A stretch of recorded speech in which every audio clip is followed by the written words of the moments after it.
Chapter 1. The body was arranged too perfectly. That was Lena Vasquez's first thought as she ducked under the yellow crime scene tape and crouched beside the man lying in the snow. Her breath misted in front of her face, curling up into the black Montana sky. It was 2 a.m, and the town of Harrow Creek sat in mountain silence, so complete she could hear her own pulse. The victim, male, mid-40s, well-nourished, lay on his back in the center of the forest clearing with his arms crossed neatly over his chest, his eyes closed, his expression unbothered, as if someone had tucked him in for a long sleep and then stepped politely away. No signs of a struggle in the snow around him.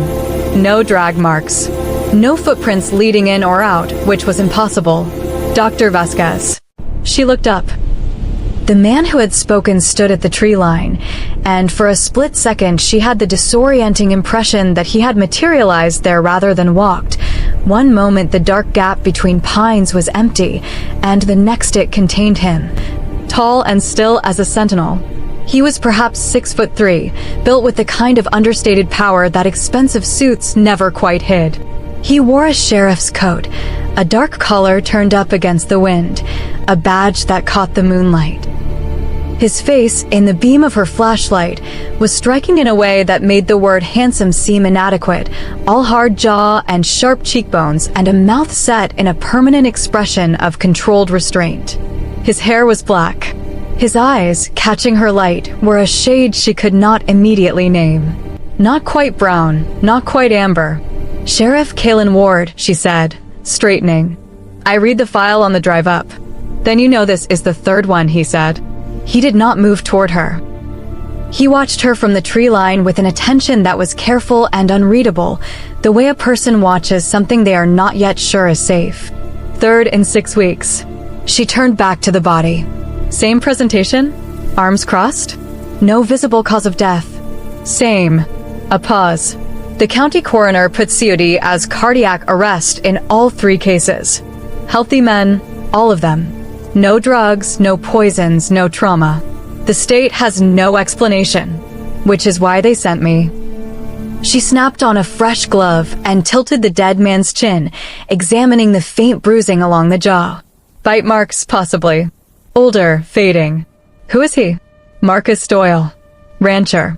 Lives lived 4 miles east of town." Another pause that felt like a door held partially open. "He came to see me 2 days ago. Said he thought he was being followed." She looked up at that. The sheriff's expression had not changed, but something had shifted in the air between them. A tension she could not account for, something tight and watchful. By whom? He didn't say. The sheriff's gaze moved off her face and down to the body. Or I couldn't get him to. Lena studied him for a moment.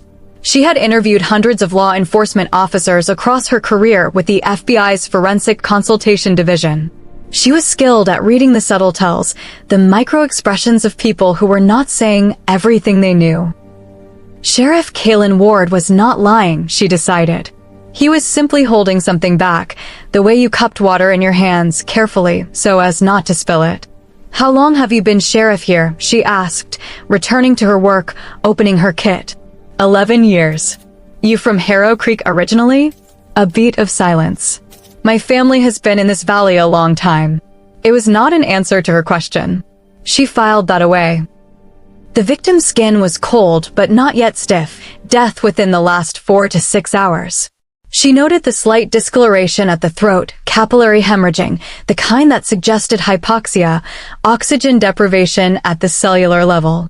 Not the kind that external strangulation left. Something else.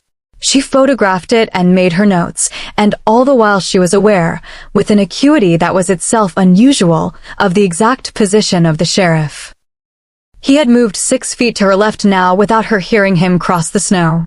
She had not heard a single footfall. She stood and stripped the glove. "I'll need a workspace. Lab access. Town hall has a room. I've had it set up. And accommodations? There's 1 bed and breakfast in Harrow Creek. Mrs. Eldon's place. She's been notified." He paused. "She'll want to feed you whether you're hungry or not. Don't fight it. You won't win." For the first time, something in his voice shifted. A fractional warming, a ghost of something that might have been. In another man and another moment, a smile. Lena felt her pulse do something strange. A single extra beat, as if her heart had briefly forgotten its programming. She brushed it off. Altitude, probably. She was well above sea level and had driven straight from Missoula without stopping. One more thing, she said, as she latched her kit. The lack of footprints in the snow. 3 separate crime scenes, you said. All 3 had this feature. Yes, that's not possible under normal circumstances. The sheriff's gaze came back to hers, and now she saw it, something in his eyes that was not amber and not brown, but for one fractional second, in the exact angle of the moon, flashed gold. Bright and deep and animal. No, he agreed quietly. It isn't. He turned and walked back into the tree line, and she stared after him for several seconds. When he was gone, the forest was silent again, and the cold pressed in from every direction, and she had the unmistakable sensation, unfounded, irrational, the kind of thing she would never have included in a report, that she was standing at the edge of something much larger than 3 dead men. Mrs. Eldon's bed and breakfast was a Victorian house at the end of Main Street that smelled of pine resin and cinnamon, and the woman who opened the door at 3 in the morning wore a floral housecoat and an expression of cheerful insomnia. Dr. Vasquez. Dreadful business. Come in, come in. I've kept the kettle on. You'll want tea before you sleep, something to settle the mountain into your bones. It takes getting used to the altitude. The room upstairs was warm and spare and clean. The window looked out over the street, and beyond the street the mountains reared up black against a sky so full of stars it looked fabricated. Lena stood at the window for a while, her tea cooling in her hands, and thought about the body in the clearing and the perfect stillness of the snow and the sheriff who moved without sound. She pulled out her laptop and opened the case files she had been given. 3 victims. Thomas Earl, 61. James Frobisher, 52. Marcus Doyle, 47. All men of the valley, all residents of Harrow Creek for most of their lives, no criminal records, no known enemies, no obvious connections to one another except geography. Except, she scrolled back through the sheriff's incident reports, all 3 of them filed in Kaelin Ward's name, and she noticed something she had not caught on the drive up. The language. In each report, under the section for scene anomalies, there was a single identical phrase. No ingress or egress identified consistent with known means of conveyance. Not no footprints. Not unknown perpetrator access. Known means of conveyance. She read it 3 times. It was the phrasing of someone who believed there were other means. She closed the laptop and turned off the light and lay in the dark and outside. At some point in the hour before dawn, she heard something that should not have been there. A low sound, resonant and wild, from somewhere high on the mountain above the town. Not wind. Not machinery. A howl. Long, rising, and deliberate. And despite herself, despite every rational instinct she owned, something inside her chest responded, a pulling sensation, like a compass needle swinging north, pointing toward something she did not yet have a name for. She did not sleep well that night. And in the morning, she would tell herself that was solely due to the case. The next day began with death and ended with revelation. She spent the morning in the makeshift lab at Town Hall, cataloging her findings from the scene and waiting on preliminary blood work she had sent to the state lab. The toxicology from the first 2 victims had come back clean, just as the sheriff had said, no substances, no pathogens, no environmental toxins. But Lena had spent 12 years studying forensic pathology, and clean toxicology did not mean nothing had happened. It meant whatever had happened didn't show up on standard panels. She requested an expanded tox screen. She noted the capillary hemorrhaging in her report. She noted the bite marks on the jaw. At noon, the sheriff came. He knocked on the open door of the room she was using, which was thoughtful, and she was struck again by the contradiction of him, the size, the stillness, the contained quality of his presence, versus the almost formal courtesy he extended to her. He set a cup of coffee on the table beside her without being asked. "How do you take it?" he said. She looked at the cup. It was black. which was how she took it. How did you know? He said nothing for a moment, and then Mrs. Eldon mentioned it. She picked up the coffee. What do you know about these men? Not from their files. What did you personally know about them? Their habits. Their movements. He settled himself into the chair across from her with a care she was beginning to recognize as characteristic, the way he never quite relaxed, never quite let his full weight sink into anything, as though he was always ready to move. Doyle ran cattle on the high pasture. Earl and Frobisher both worked the timber operations north of town. Different employers, but the same stretch of forest. He paused. They all knew each other. Were they close? No. But they all had. He stopped. Something flickered across his face, quickly suppressed. They all had what, Sheriff? He looked at her steadily for a moment, and she had the sense that he was making a decision. They had all been receiving payments, he said finally, from an outside entity. I've been trying to establish the source for several weeks. The money originated from a holding company registered in Nevada. The company has multiple layers of shell corporations above it. Payments for what? Access rights. His jaw tightened fractionally. Land access. Routes through the valley. Specifically the high routes. The ones through the old forest. She put down her coffee. Someone was paying locals for rites of passage? For passage and for silence, he said. Whatever was using those routes, whoever, did not want it known. She leaned forward. You said whoever.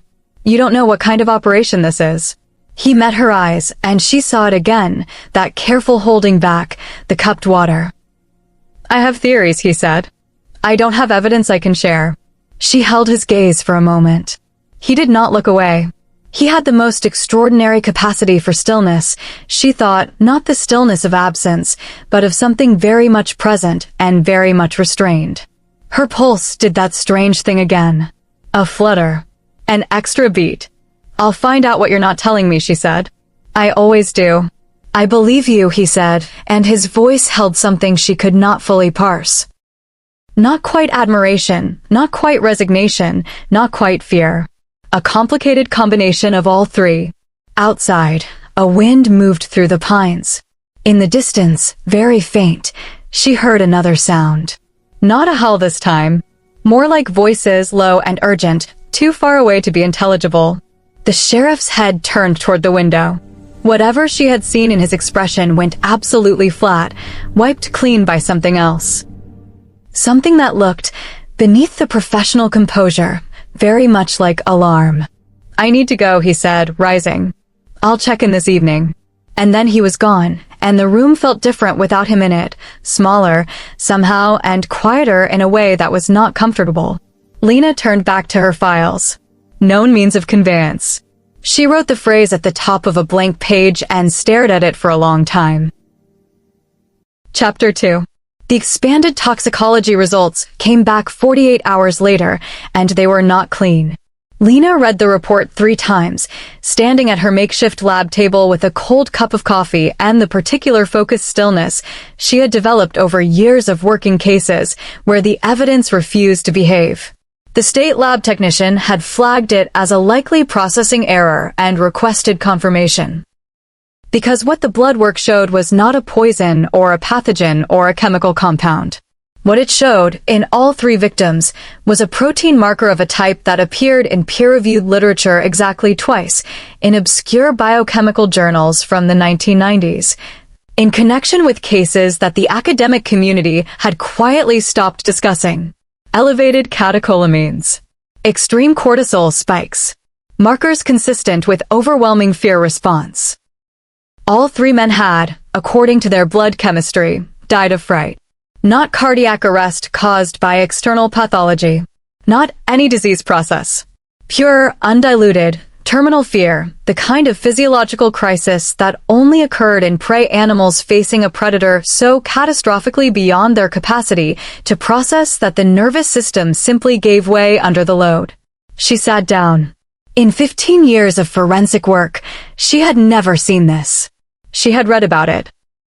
Isolated historical cases, mostly wartime, occasionally in extreme survival situations.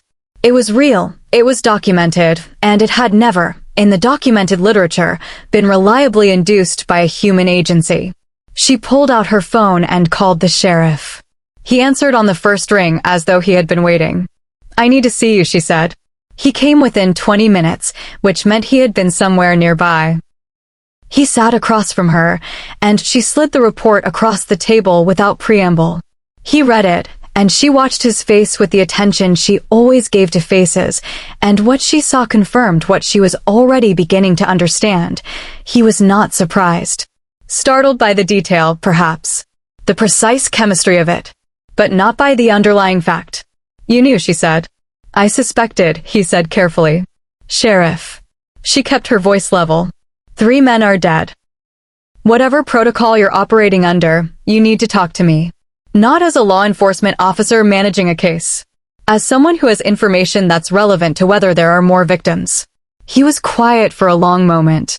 Outside the window, the afternoon light was coming through the pines in long gold slants, and it caught the side of his face, and she was momentarily distracted by the way the planes of his features seemed almost architectural. Carved, deliberate, the face of someone who had been shaped by something more than ordinary time. "There are things about this valley," he said finally, "that require a particular kind of openness. Not everyone can," he stopped. "Can what?" "Receive the information." He looked at her directly, and there was something in the look, measured, assessing, and beneath that something else that she couldn't name, that made her feel suddenly and irrationally as though she was being weighed. "Try me," she said. He leaned forward, and when he spoke, his voice dropped half a register, going very quiet and very precise. "What killed those men was not human," he said. "Not in the conventional sense. What has been moving through those forests, using those access routes, is not from any organization you can find in a federal database. There is a conflict. Territorial. Old. One side of it lives here. Has lived here for generations. The other side is encroaching." He stopped. Watched her. She kept her face neutral, because in her experience the worst thing you could do with a source giving difficult information was react to it. "You kept your face neutral and you let them go on. Both sides," he said, "are werewolves." The room was very quiet. Lena took a slow breath through her nose. She was a scientist. She was a rational empiricist who had devoted her life to evidence, to the rigorous examination of physical reality, to the principle that what was real could be measured. She was also the person who had stared at 3 bodies with no footprints, a toxicology report describing death by terror, bite marks on victims' jaws that she had initially catalogued as possibly human, and then quietly noted were 18% too large for any human mandible in the documented anatomical range, and a sheriff whose eyes flashed gold in the dark. "All right," she said. He blinked. It was, she realized, the first genuinely involuntary expression she had seen from him. He had expected skepticism, denial, possibly the kind of brittle professional dismissal that was her sector's most reliable defense mechanism. "All right," he said. "The evidence supports something outside the documented human physiological range," she said. "I've been aware of that since the first scene. I've been waiting for the explanation." She paused. "The bite marks on the victims. Were those inflicted before or after death?" He stared at her for another moment. Then something in him. She could see it physically, a fractional loosening in his shoulders, the millimeter drop of tension across his jaw, shifted. "Before," he said. "A warning. From a rival pack. To whom?" "To you. To me, and to mine." He paused. "The men who died, they were not part of my pack. They were humans who had made agreements with the rival pack's leadership. When the agreement became a liability, the rival, his name is Cade Morrow, decided to cut the threads. He killed them to prevent them from talking. Yes, and to send a message." His voice was flat now, stripped of all the careful management she had noticed before. "The message is for me." "What does the message say?" He looked at her for a long moment, and she saw the gold surface briefly in his eyes again before he controlled it.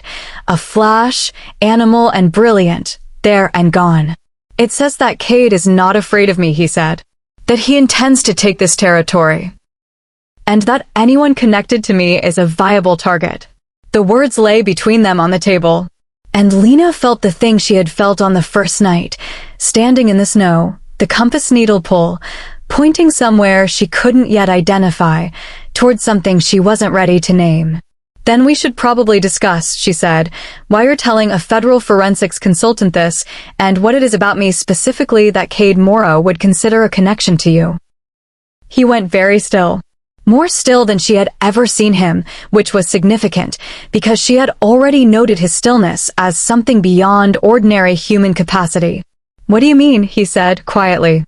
"I mean," she said, "that you've been in this room with me twice now, and both times your heart rate has elevated significantly."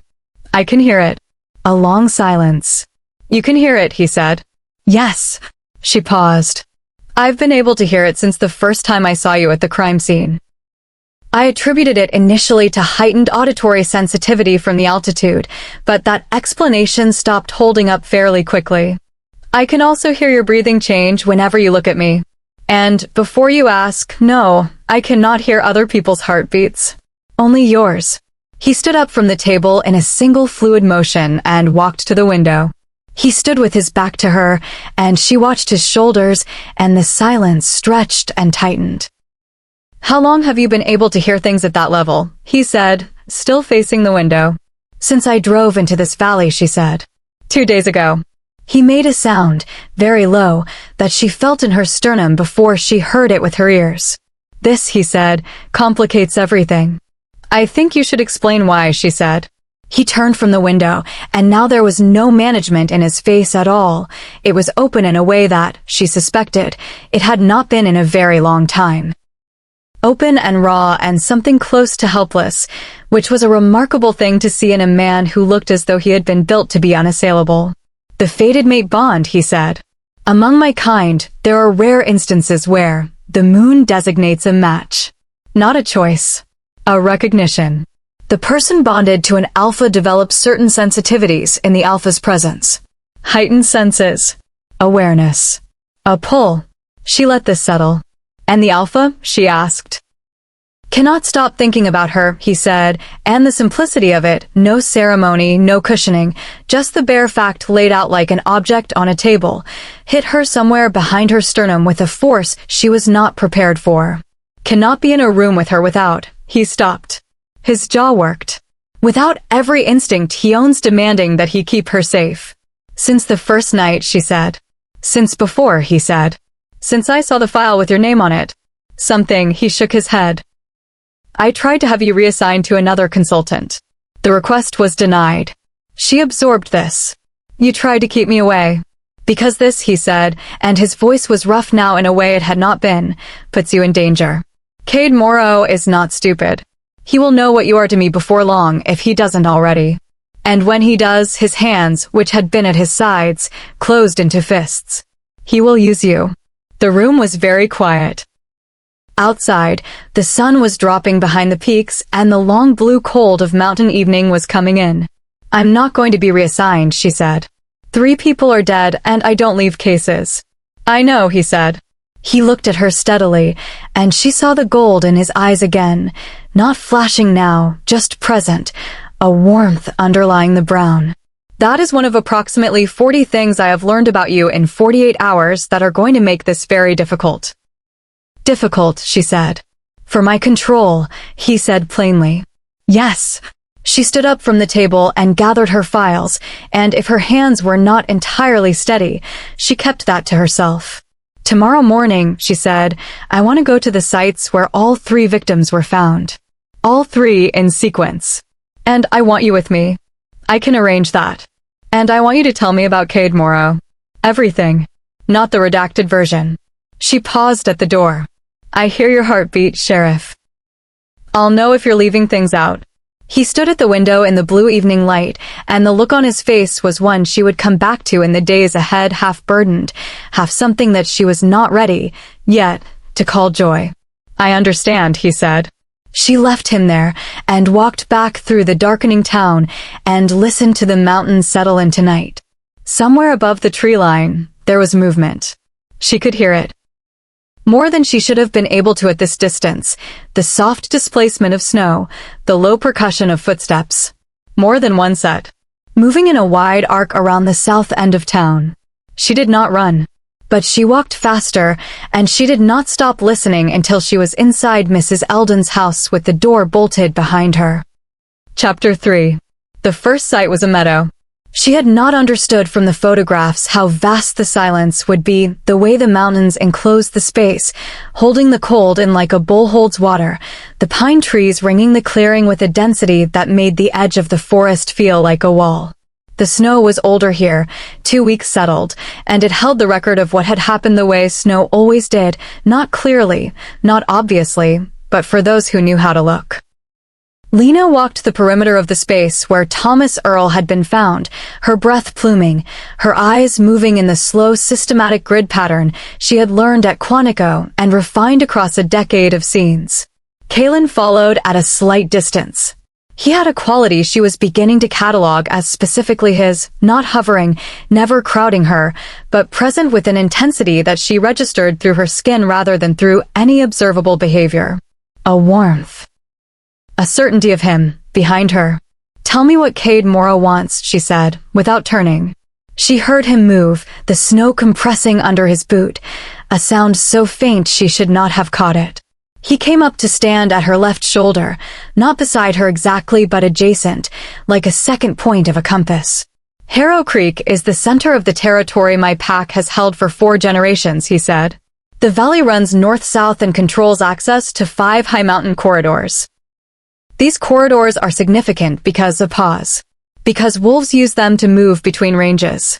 They're old routes, older than any human road system in this region. Migration routes, among other things. My father's pack, and his father's before him, established rights to this valley by treaty. Old law." His voice was very level. "Cade Morrow's pack is from the Cascade Range, historically Northern Territory. He has been expanding east for 6 years. Harrow Creek is the final corridor he needs. And killing the humans who had access agreements with him, that was a show of force against you? In part. It was also eliminating inconvenient witnesses. The access payments were the beginning of a strategy, a documented human footprint that could have been used to establish a legal case for land rights. Once it became clear that I was investigating the payments, Cade decided the cleaner solution was to close the ledger." She stopped at the point where Earl's body had been found. The snow here was unmarked. 2 weeks of weather had erased whatever evidence the scene had originally held. She crouched anyway. "How many are in his pack?" 37. "How many in yours?" A pause. 19. "Including non-combatant members." She stood and faced him directly. In the cold morning light, with the mountains behind him, he was almost impossibly still. A figure composed of dark lines against the white and gray of the landscape, the black of his coat, the angular structure of his face. His eyes, in the overcast light, were straight dark amber. No flash, just warm. "Your pack is outmatched," she said. "Yes." The single syllable, uncomplicated. Not defeated, just honest, the way a doctor describes a diagnosis. "This is what the numbers say. What's your plan?" "I have been building a case for the Pack Council," he said. "There is a governing body, an old structure, older than any human institution in this region. They arbitrate territorial disputes. If I can document Cade's aggression, the murders, the human payments, if I can build a record that constitutes a formal complaint, the council can impose sanctions. How long does that take?" "Months. Possibly longer." He looked at the space where a man had died. "Cade knows this. He will escalate before I can complete the case." "Has he threatened you directly?" "Not yet. A beat. He will, when he realizes what you are." She held his gaze. The cold pressed in from every direction, and she was aware, as she had been continuously aware, in a way that she could not categorize as anything other than biological, of the distance between them. 4 feet. The specific quality of the air in that 4-foot space. The sound of his heartbeat, which she could hear even out here, in the open air, over the soft percussion of the wind. "Explain the mate bond to me," she said. Structurally. Something crossed his face. Not discomfort, closer to the expression of someone asked to describe a color they have no name for. "It's not entirely," he stopped. Started again. It's not a thing that lends itself to structural description. Try. He was quiet for a moment.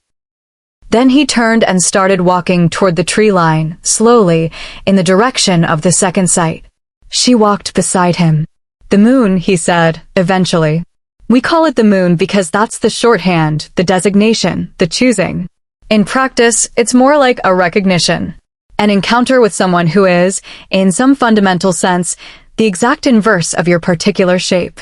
The person whose particular qualities complement yours not incidentally, but precisely. You make it sound mathematical.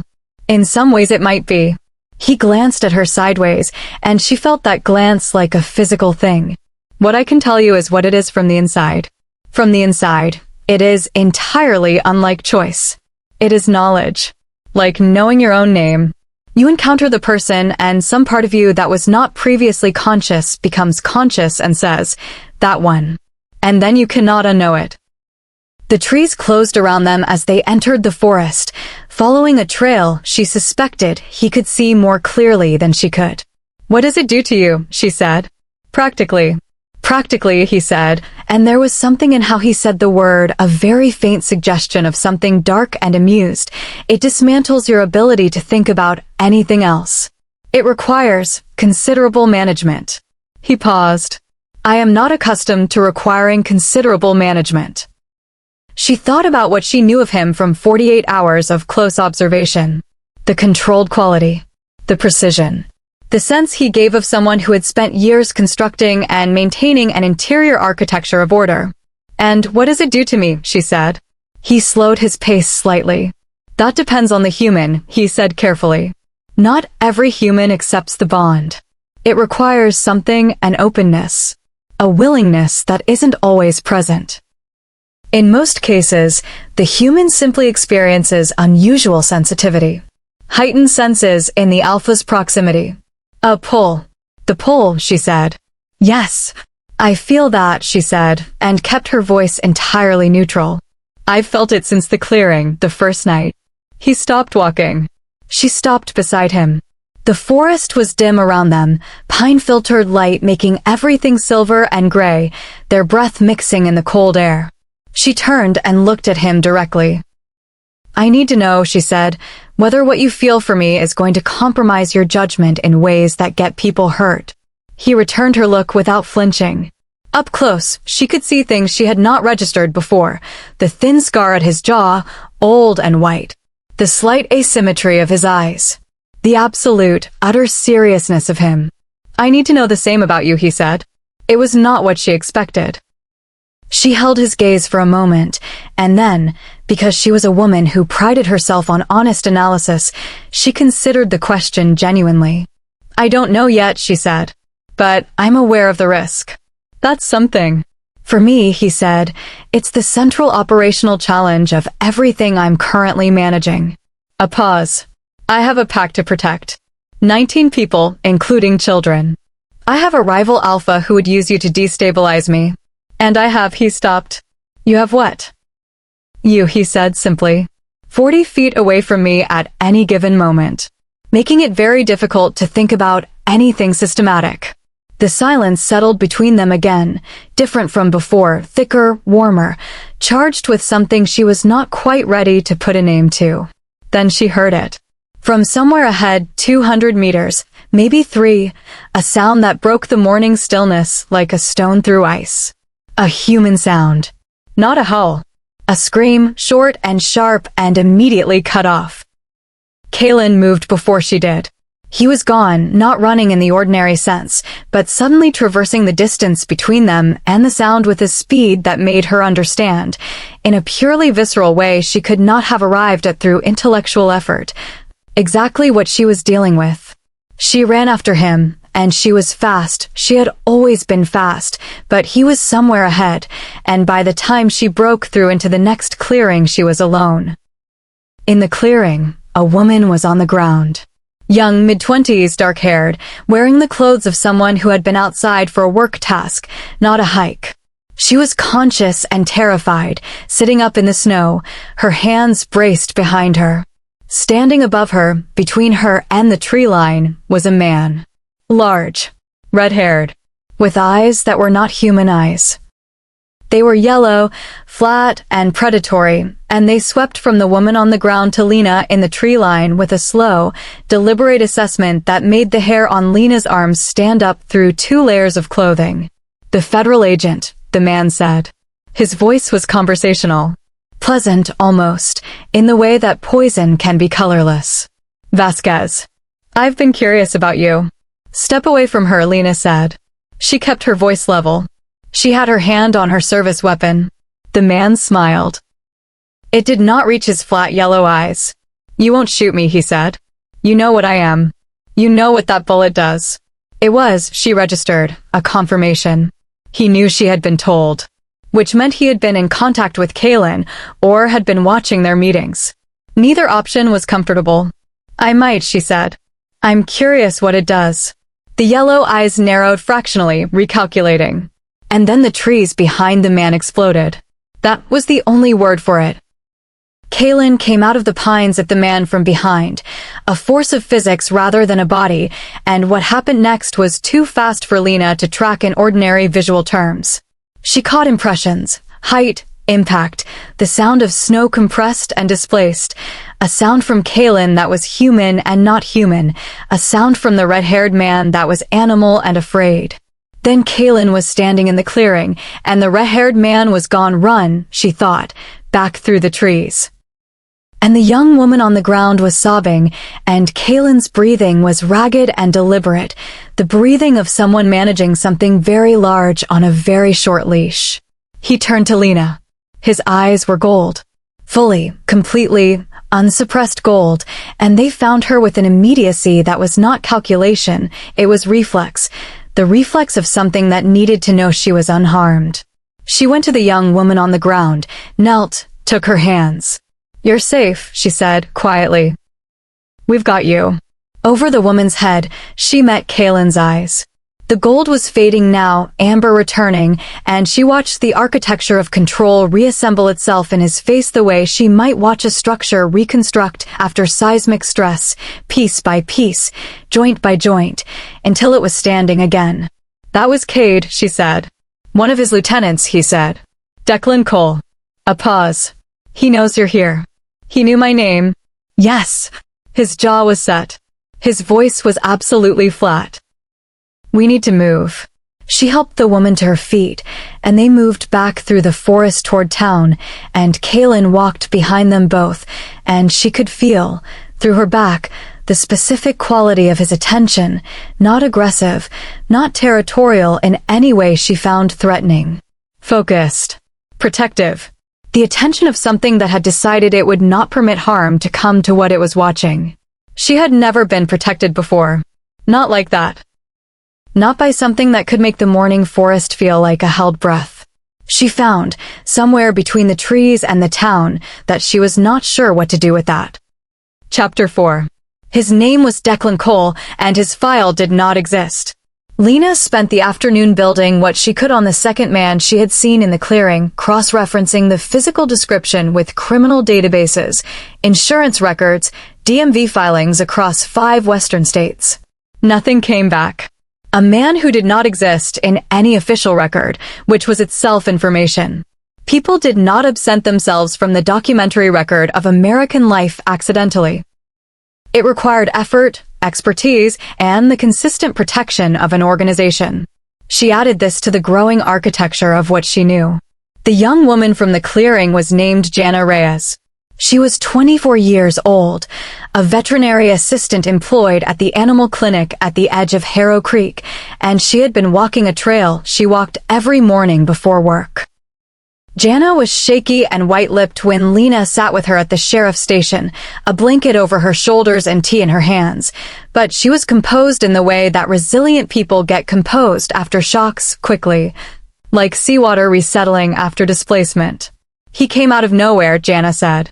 One second there was nothing, then there he was. Just there. Right there. She shuddered. His eyes. "What did he say to you?" Jana looked at her hands. "He asked me about you. Whether I'd seen a federal agent in town. Whether she seemed," he used this word, "whether she seemed settled. Like she intended to stay." A pause. He was smiling when he asked, like it was interesting to him. After Jana was taken home in the deputy's car, Lena found Kaelin in his office at the back of the station. He was standing at his window again. She was beginning to understand this as a habit, the window standing, the way he oriented himself to the outside, keeping the town in his line of sight even when indoors. He turned when she came in. "What did she tell you?" he said. "That Declan Cole was asking about me. Specifically whether I seem settled in the town." She pulled up the chair across from his desk. He didn't sit. He rarely sat in her presence, she had noticed. As if sitting would be too much of an ease, a relaxation he couldn't afford. "Cole is Cade's eyes," he said. "The question about whether you're settled, Cade is trying to determine if you're a permanent variable or a transient one. Whether it's worth the exposure of acting against you. And if he decides I'm permanent, then you become a target in a more formal sense." He said it without inflection, as though reporting weather, but she saw the muscle in his jaw shift. "How is that distinction made?" she asked. "In your world, what constitutes a permanent variable?" He looked at her carefully. "The completion of the bond," he said. "And how is the bond completed?" A pause, longer than his pauses usually were. "Traditionally," he said, "there is a formal acknowledgement from both parties, followed by a physical seal." He stopped. "A physical seal," she repeated. "A bite," he said, very quietly. "I would mark you. The mark signals to every other wolf what you are, what you're under." He stopped again. "Protected." She sat with this for a moment. The clinical, practical part of her was interested. The other part, the part that had been responding to him since the first night, that heard his heartbeat as its own, was doing something more complex. "And if the bond isn't completed, then you are accessible," he said. "A human associated with me, but without the formal protection. In territorial law, you can be used as leverage." His voice was controlled, but underneath it was a thinness she recognized as restraint over something that was not controlled at all. "I will not allow that." "You said that as though it's a simple statement of fact," she said. "It is." "Kaelin." It was the first time she had used his name without the title, and they both registered it. She saw it in the fractional shift of his face. "I need you to be honest with me about something. The bond. The mark. These are not small things. These are permanent commitments made under circumstances that began 2 days ago. I'm not," she stopped, organizing her thoughts. "I'm not opposed to what I feel. I'm not dismissing it. But I need to understand what I'm being asked to enter." He sat down. Finally, he put his forearms on the desk and looked at her directly, and for the first time she had the sense that he was not managing anything at all. That he had set the management down for a moment and was just there, unguarded. "I don't ask you to enter it," he said. "It is not something I can ask. The bond is yours to accept or refuse. I would not mark you without your full," he stopped.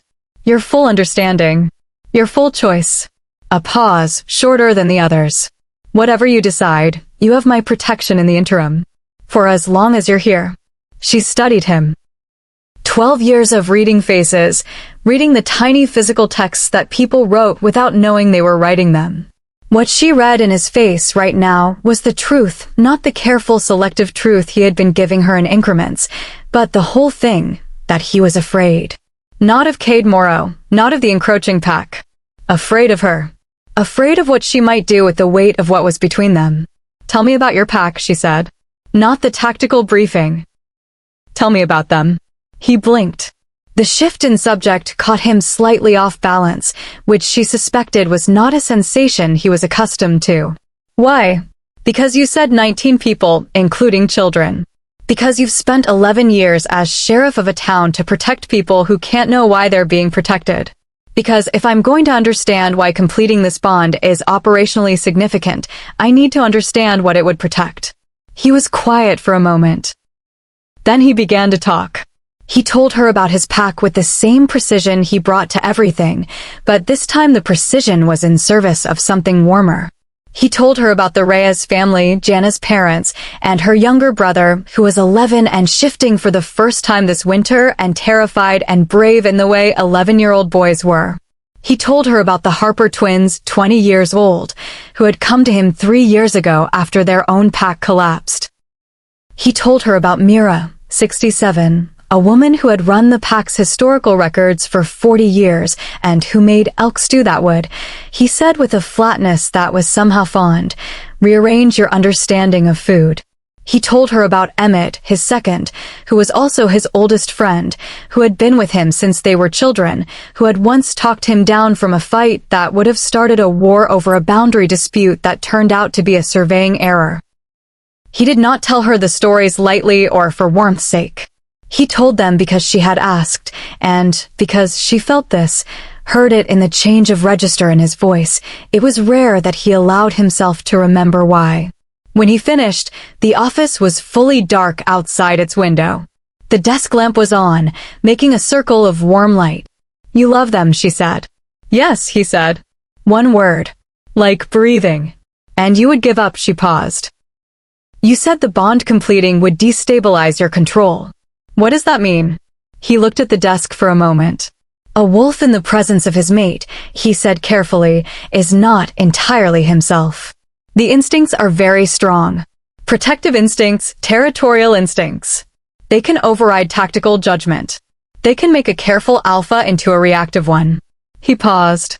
I have been an alpha since I was 23. My effectiveness depends on precision. On being able to weigh cost against outcome without, he stopped. Without, she said quietly. Without wanting to burn the world down because someone looked at you wrong, he said.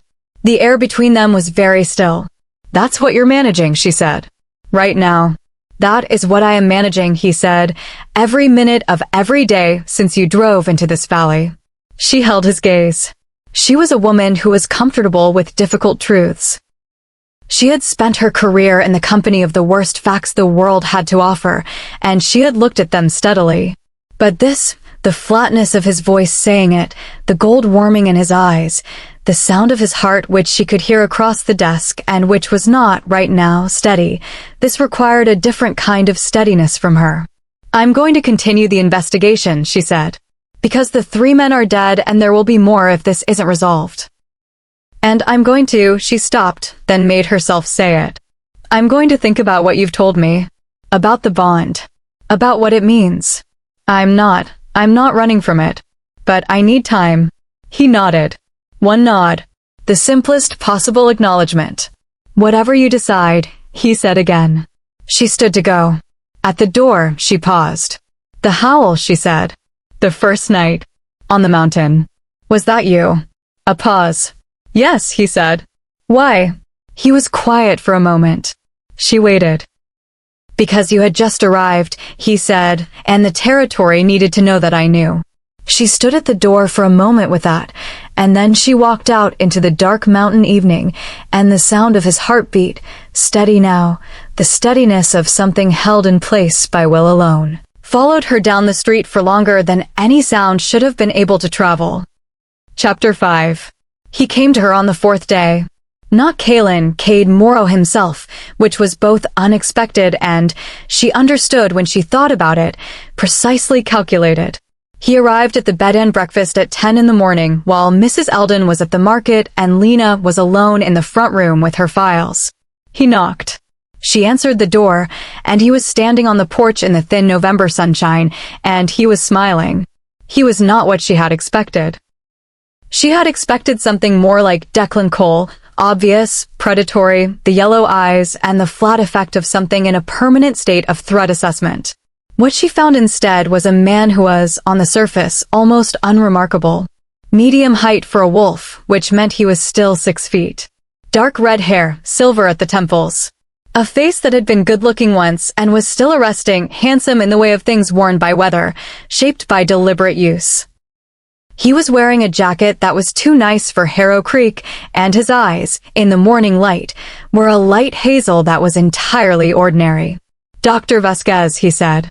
I hope I'm not interrupting. You are, she said. What do you want, Mr. Morrow? He raised an eyebrow. Not surprised, exactly pleased, the way a chess player is pleased when the game gets interesting. You know who I am, he said. Since yesterday, she said. I found your corporate structure. Or the top 3 layers of it, anyway. Nevada Holding Company, 2 shells above that, a real estate investment trust at the apex. Meridian Land Holdings. Impressive, he said. It was sincere. That was the interesting thing about him. She could hear it. Come in, she said, because looking at Cade Morrow in her doorway and not asking him inside was a worse tactical position than looking at him across a table. She left the door open. He came in and sat in the chair she directed him to, and he looked around the room with a casual interest that was, she felt, rehearsed, a performance of ease designed to communicate that he was comfortable anywhere, in any environment. I'll be brief, he said, because I think you're someone who responds better to brevity. Usually. I'm going to be here for a while, he said. Longer than Kaelin expects. The valley is going to change hands. This is not vanity, not ambition. It's geography and numbers and 40 years of pack law precedent, and Kaelin Ward knows it. He's a smart man. He knows. And you want me to know this because? Because you're in an unusual position. He studied her with a frank assessment that was, unlike Kaelin's attention, entirely without warmth. Clinical, the way a surveyor looks at land. You're a federal agent. You have no formal stake in territorial outcomes. You've arrived at a moment of transition, and you've been recruited, let's say, to one perspective. You're here to offer me another. I'm here to suggest that the perspective you've been given is shaped by a man who has a great deal to gain from your presence and a great deal to lose from your departure. He paused. Kaelin Ward is honorable for a wolf. I say this without irony. He has principles and he holds to them. But he is also a man who will lose this territory, and he knows it, and he will, with the best possible intentions, use you as a resource in that struggle. I thought you should know that explicitly. Lena sat across from him and studied him carefully. And what would you have me do with this information? Finish your investigation, he said. Write your report. Conclude that the deaths were the result of natural cardiac events, the official finding from the coroner's office, and return to your normal work. Leave Harrow Creek. A pause. I would find that to be a satisfactory outcome. You'd find it satisfactory because it removes me as a complication in the bond. He was quiet for a moment, and in that quiet she heard something she had not expected, a fractional tightening in his breathing. Not quite surprise. Something closer to recalibration. You know about the bond, he said. Yes. And yet you're still here. Yes. He looked at her for a long moment. The hazel eyes were doing something more complex now. She watched the surface performance strip back layer by layer, the easy confidence giving way to something that was more genuine and more dangerous. You understand, he said, what it means for my plans. If you stay, if the bond completes. I understand that a completed bond would provide Kaelin with an additional claim under pack law, she said. Mated Alpha has specific protections. His position becomes formally less challengeable. She paused. I read the legal precedents. He has access to the Pack Council archives. Cade's jaw tightened. You've been doing your homework, he said. I always do my homework. He was silent for a moment. Outside, a car passed on the street. The ordinary sounds of an ordinary small town, entirely at odds with what was happening in this quiet room. Let me ask you something, Cade said. Not as a territory matter. As a personal question. She waited. Do you love him? The question was simple and direct and landed with the weight of something genuinely asked rather than strategically posed. She heard it and felt it and sat with it for a moment. I've known him for 4 days, she said. That's not an answer. No, she agreed. It isn't. He looked at her steadily. Then let me tell you what I have observed from outside, he said. I have watched Kaelin Ward manage this territory for 11 years. I have been tracking him as an obstacle for 3. I have never, in 11 years of observation, seen him uncertain. What you've done to him in 4 days, he stopped. Something moved in his face that was not admiration and not entirely contempt, but something between them. Is significant. Whatever you feel, he is compromised by you. Genuinely. In a way I could not have anticipated. You're telling me this to warn me, she said. I'm telling you this because a compromised alpha gets people killed, he said, and now his voice held something real, not warmth, not morality, but a cold pragmatism that was, she thought, his version of honesty. Not always the enemy. Sometimes his own. He stood. He straightened his jacket. "I have not killed anyone in Harrow Creek," he said, at the door. "I want you to know that. The 3 deaths, that was Cole. Acting without instruction. I do not sanction it, and I have made that clear to him." A pause. "I am not the monster Kaelin has painted.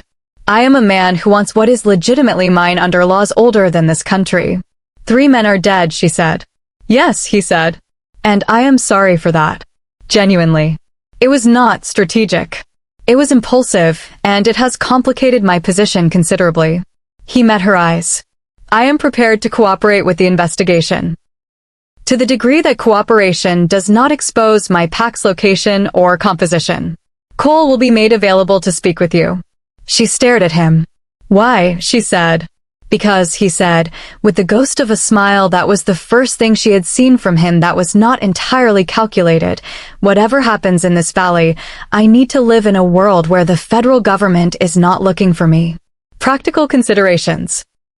He opened the door and walked out into the morning, and she stood at the window and watched him go down the street with that easy, unhurried gait, and she thought about what he had said.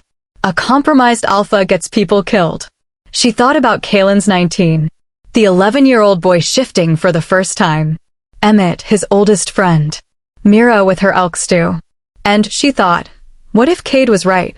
What if her presence? The pull she felt, the pull he felt, the thing between them that had been building since the first night, was not a gift, but a liability? What if the most protective thing she could do is leave? She was still standing at the window when her phone rang. Kaelin's number. "Declan Cole is dead," he said, without preamble. His voice was flat and tight. "Found this morning at the East Trailhead. Same presentation as the other 3. She closed her eyes for a second. "Cade was here," she said.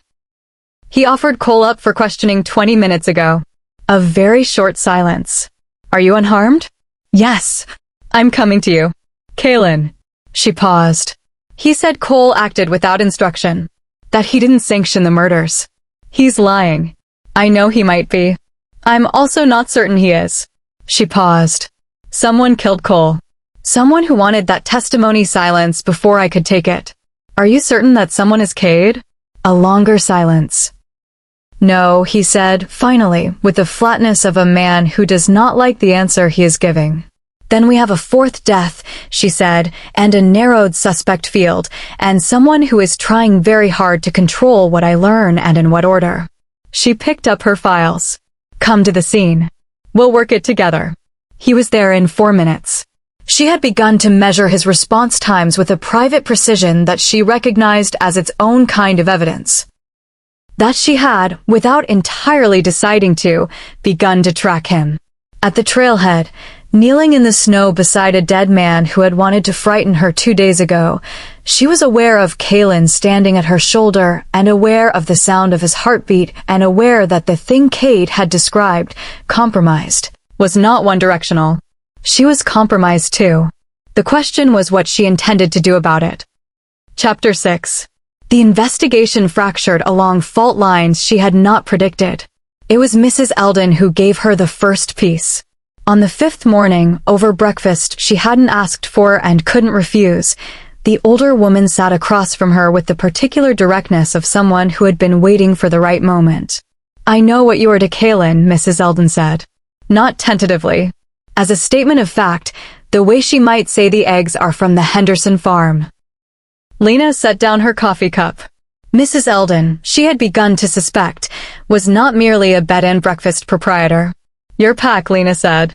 "I am Mira," Mrs. Eldon said. Mira Eldon. 42 years with this pack, 17 as its keeper of records. You were given a false name to look up in the files. A brief, entirely unrepentant smile. Kaelin wanted you to have time to know us before you knew who we were. He thought if you knew immediately you might categorize you, Lena said. Yes. She sat with this for a moment. The woman across from her, 67, soft-faced, with hands that were floury from the morning's baking, was the pack historian. The keeper of the old laws. The woman who made elk stew. Tell me about the pack council, Lena said. Myra's expression shifted. She wrapped her hands around her own cup. "The council convenes when there is a formal complaint," she said. 3 elders, one from each of the 3 founding regions. They arbitrate. Their ruling is binding under wolf law, which has enforcement mechanisms that have nothing to do with courts or governments. What enforcement mechanisms? Social ones, primarily. A wolf or pack sanctioned by the council loses standing, loses the ability to make territorial claims, to form alliances, to trade and pack resources. In practical terms, it is ruin. Mira paused. But the council only moves on formal complaint. And a formal complaint requires documented evidence of transgression. Which Kaelin has been building. Yes, but Cole's death is a problem. Cole was the strongest piece of the evidentiary case, a direct participant in the human payments, visible at 3 of the 4 death scenes. With Cole dead, the documented connection between Cade and the murders is severed, Lena said. Yes. She sat back, thought it through. Who benefited most from Cole's death? Mira looked at her steadily. Cade, in the short term. He loses a liability. In the long term. She stopped. In the long term, if the council complaint fails for lack of evidence, Lena said slowly, and there's no ruling against Cade, Kaelin has no recourse. No legal recourse, Mira said. And the alternative? War, Mira said plainly. In which we lose. The kitchen was warm and full of the smell of bread, and outside the window the mountain town was going about its quiet business, and the full weight of what was at stake pressed down on Lena with a concreteness she had not felt before. I want access to the pack records, she said. Everything you have on Cade Morrow's movements in this region. Financial, territorial, historical. Everything. Myra's expression did something that, in a different context, might have been called relief. I was hoping you'd ask that, she said. She spent the afternoon in Myra's study with boxes of records, some physical, some digital, that documented 40 years of territorial history in the mountain corridor. She was a forensic scientist. She was trained to build cases from fragmentary evidence, to identify pattern in chaos, to construct the invisible from the visible. She worked with the intensity that hard problems demanded, and by evening she had found 3 things. First, Meridian Land Holdings had not begun acquiring access agreements 6 months ago, as the incident reports suggested. The first payment had been made 4 years ago, to a landowner in the Northern Valley who had died of a heart attack 18 months later. Another isolated death attributed to natural causes. That death had not been investigated, had not been connected to any series. Lena added it to the timeline. 5 deaths, not 3. Second, there was a recorded territorial agreement from 1987, filed with the Pack Council, that established an explicit boundary for the Cascade Pack, specifically, that the Harrow Creek corridor was exempt from Cascade territorial claim in perpetuity, in exchange for an agreement that the Cascade Pack would not be pursued for a series of incursions in 1982. Cade had inherited the 1982 settlement with the exclusion. He knew legally that Harrow Creek was not his. Third, Cade Morrow had filed his own complaint with the Pack Council 3 weeks ago. He was claiming historical mistreatment, alleging that the 1982 agreement had been coerced, that the boundary terms were invalid. He was trying to preempt Kaelin's complaint by delegitimizing the foundation it rested on. She put down the file.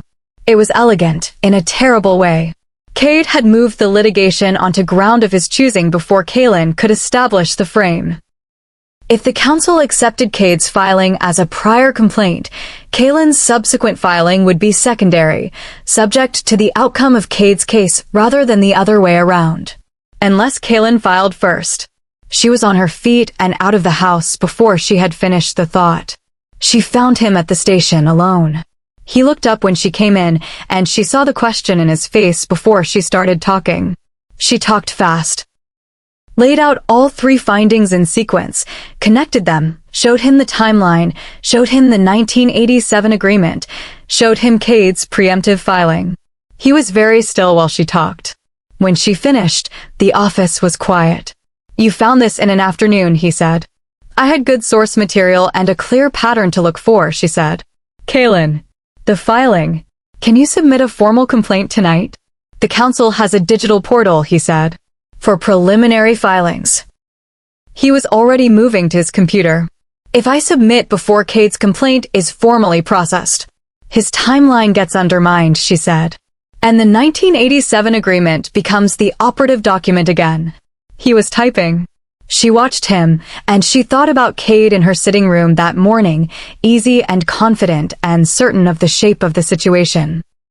She thought about Cole's body in the snow, and the money flowing from Meridian to dead men, and the 5 deaths arranged like punctuation in a sentence she was only now beginning to read. Done, he said. She let out a breath. He sat back in his chair and looked at her with an expression she had not seen before, open, unguarded, something in the vicinity of awe, though it sat oddly on his face, like a light through a crack in a very old wall. You just changed the outcome of this, he said. We did, she said. Your PAX records. Without you to read them. I was looking for it, she said. You would have found it. Not tonight, he said. Not in time. The lamp was on. The mountain dark was full against the window. She was standing on the wrong side of his desk. She realized she had come around it at some point without noticing, pulled by the momentum of the work, and she was close enough to see the specific gold-warm quality of his eyes in the lamplight. Lena, he said. She did not move.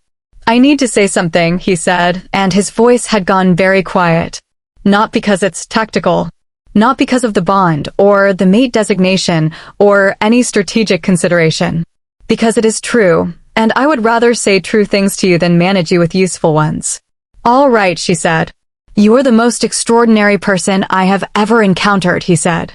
In 40 years of living in an extraordinary world, you are the most. He stopped. His jaw worked. I am not a man who says things like that. I am aware of how that sounds. I am aware that you have 100 good reasons to be skeptical of what I feel, because of what I am and what the bond is and how it colors everything. But I want you to know that separate from the bond, if I had met you on a street in any ordinary city, with no territory at stake and no danger between us, I would have. He stopped. She took one step forward, and the distance between them closed to nothing, and she put her hand against his jaw and felt the warmth of him and the tension in him and the way his breath stopped entirely when she touched him. Kaelin, she said. His eyes were gold. Fully, entirely gold, and fixed on her with a focus that was absolute. I know, she said. I know you would have. A pause. I would have too. He closed his eyes. One hand came up and covered hers where it rested against his face. Large, careful, infinitely careful, and they stayed like that for a moment that was not anything she had a word for. Not a beginning and not a resolution, but a kind of mutual acknowledgement, 2 people standing at the edge of something enormous and saying, yes, this. Then his phone rang. He was on his feet and across the room before the second ring, and whatever had been open in his face was gone, replaced by the flat urgency of an alpha receiving bad news.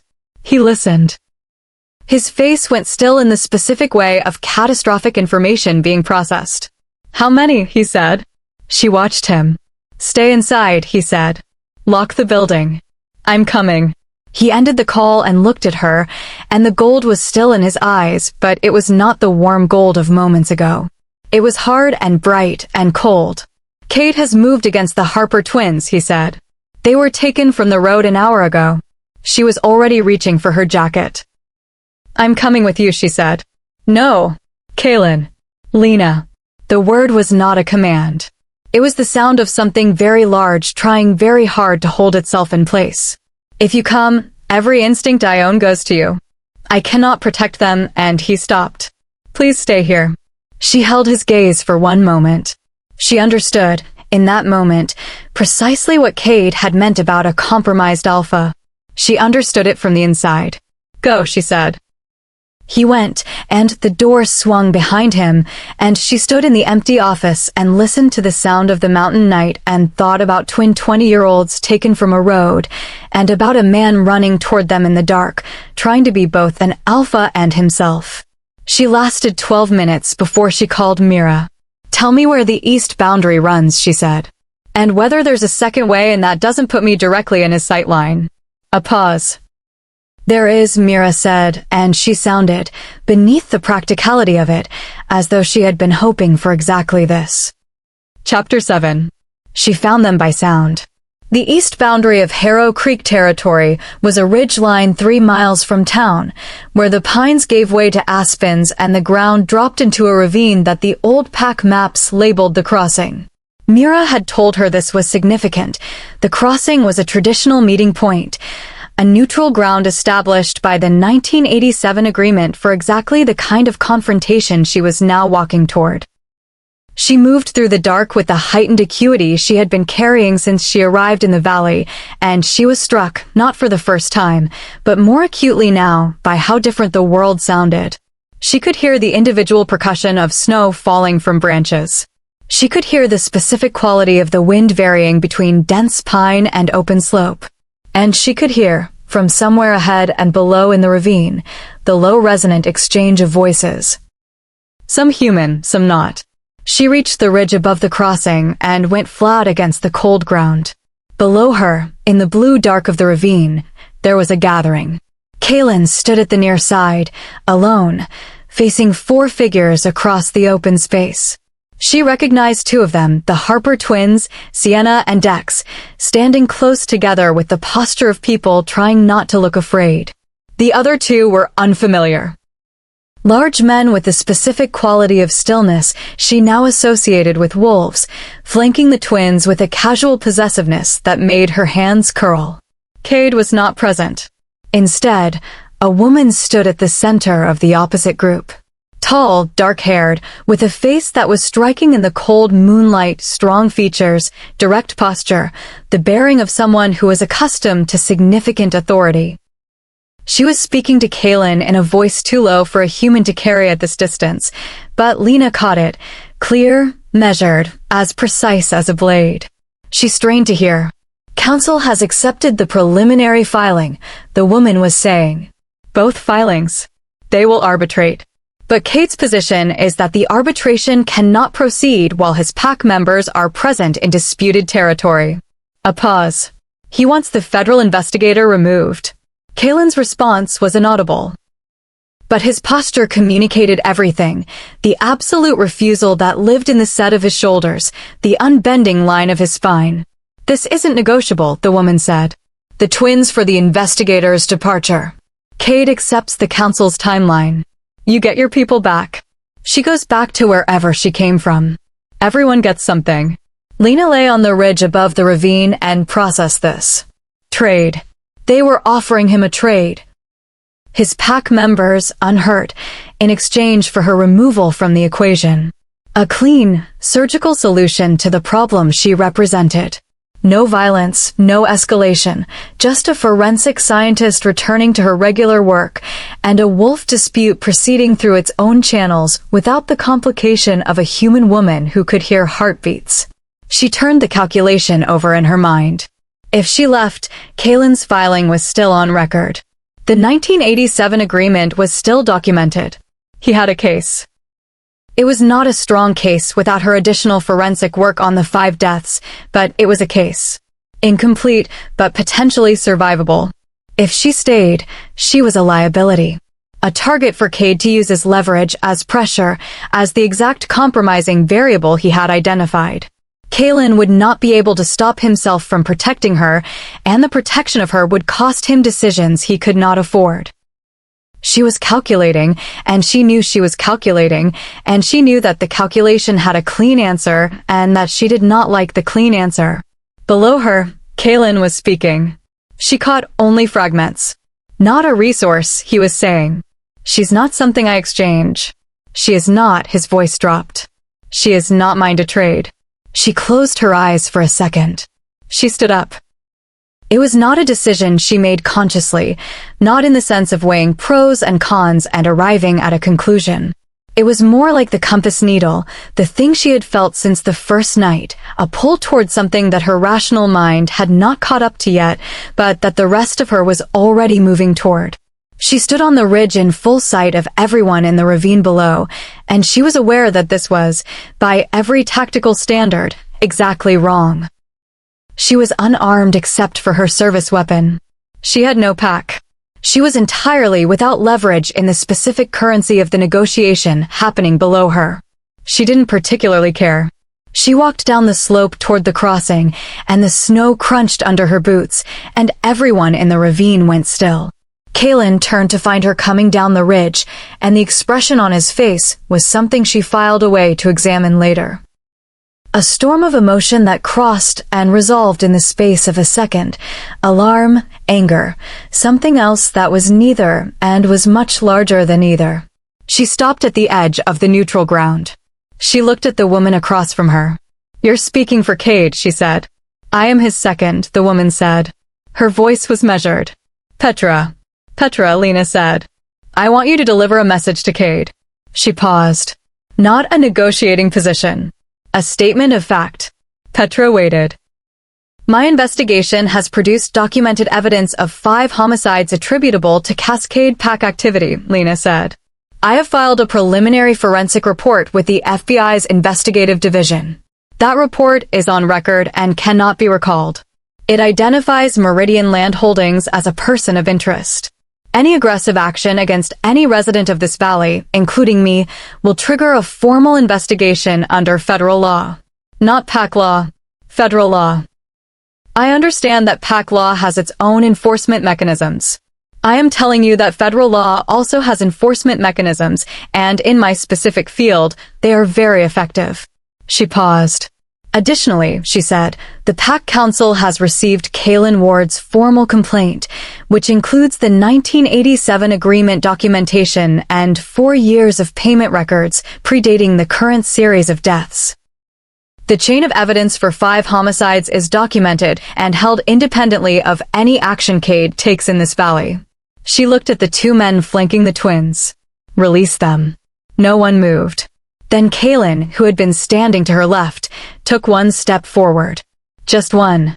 But the quality of the step, the contained force of it, the way the air in the ravine seemed to reorganize itself around his presence, communicated something that words had not. The 2 men released the twins. Sienna and Dex crossed the crossing at a rapid walk, and Lena felt them pass her, felt the warmth of them, the particular quality of 2 young people who had been frightened and were now in the territory of safety, and then they were behind her, where they needed to be. Petra looked at Lena with an expression she couldn't entirely read. Not anger. Not admiration. Something more considered than either. "He'll want a response," Petra said. "The message I gave you is the response," Lena said. "He can take it to the council as evidence of our position, or he can act against it and deal with the consequences. Those are his choices." Petra held her gaze for a moment. Then she turned and walked back into the trees, and the 2 flanking men followed, and in 10 seconds, the far side of the crossing was empty. Lena stood in the neutral ground. Kaelin was at her side before she had processed his movement. Just there, close, and she felt the heat of him in the cold air and heard his breath and his heartbeat was not steady. Far from steady. A rapid, controlled percussion of something that had been very frightened and was not yet done being frightened. She turned and looked up at him, and his eyes were gold and his face was absolutely open. "You came anyway," he said. "You were going to trade your answer for my safety," she said. "I didn't find that acceptable." "I said she's not mine to trade," he said. "I know." She held his eyes. "I heard." The twins were behind her, and the forest was quiet, and the mountain held them in its cold bowl of stars, and she was aware, with a clarity she had been circling since the first night, that she had arrived at the decision she had been telling herself she hadn't made. "Kaelin," she said. "Yes.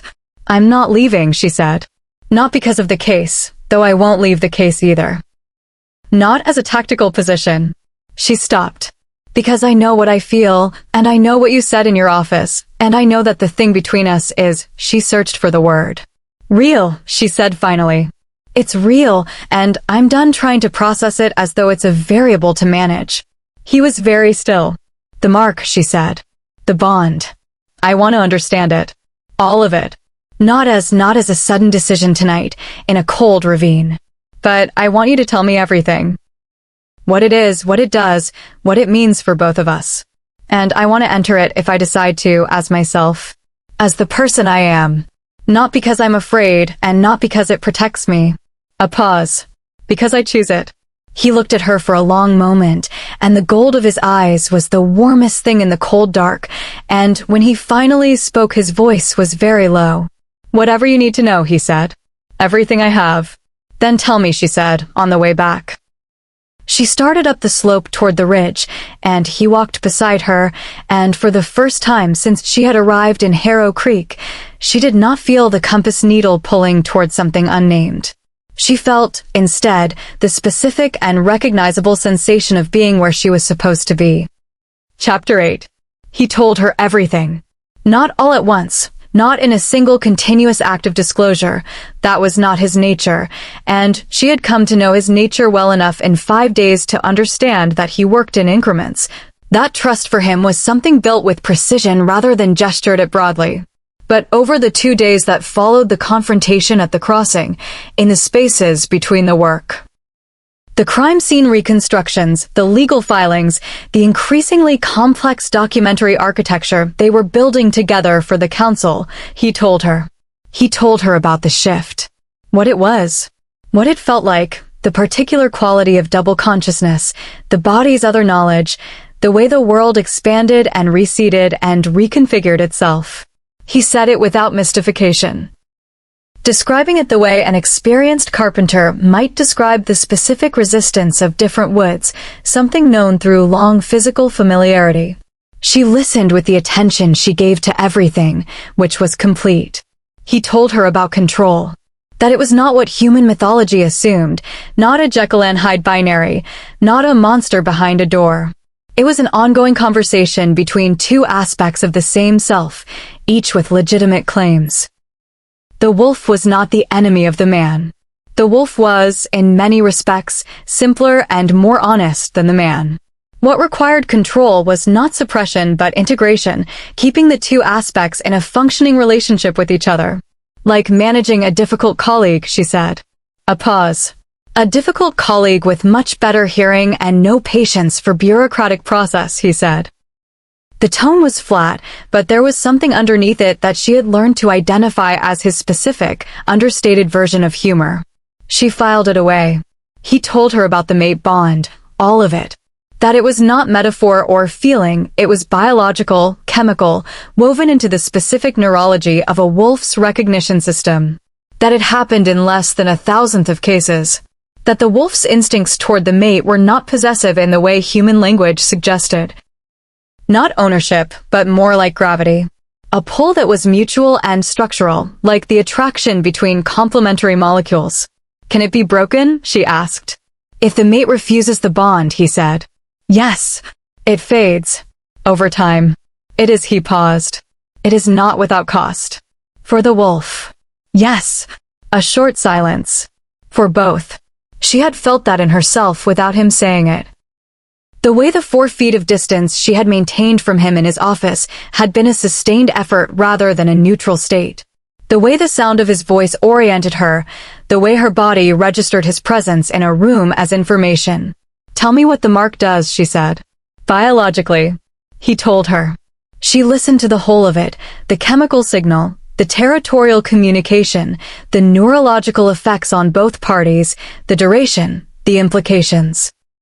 She asked specific questions. He answered them with the specificity she had asked for. At the end, she was quiet for a moment.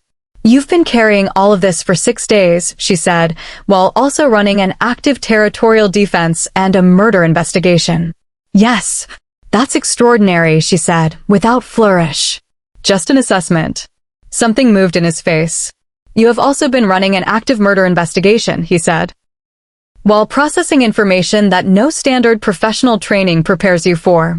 You have been considerably more composed about it than most people would be. I went into forensics because I find anomalous evidence interesting, she said. You qualify. I qualify, he said, and again that flatness over warmth, the almost smile. It would have been invisible to anyone who hadn't been studying him.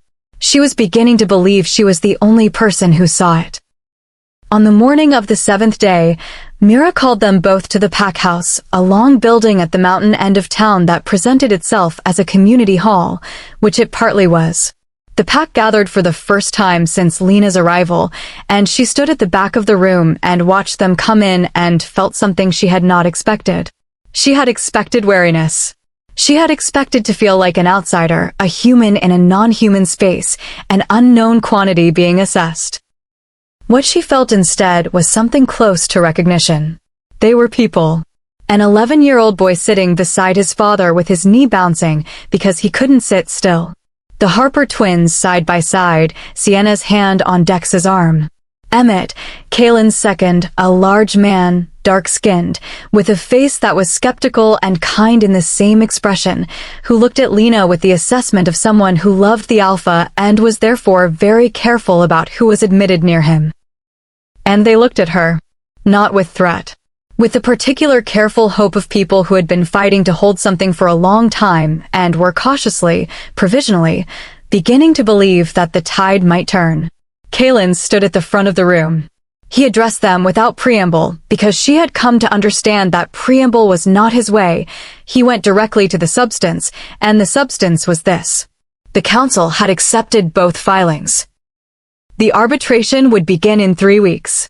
The 1987 agreement was the operative document, and the documented evidence of the 5 deaths, the payment records, the expanded toxicology, the forensic reconstruction of the crime scenes, constituted a strong case for sanctions against Cade's pack.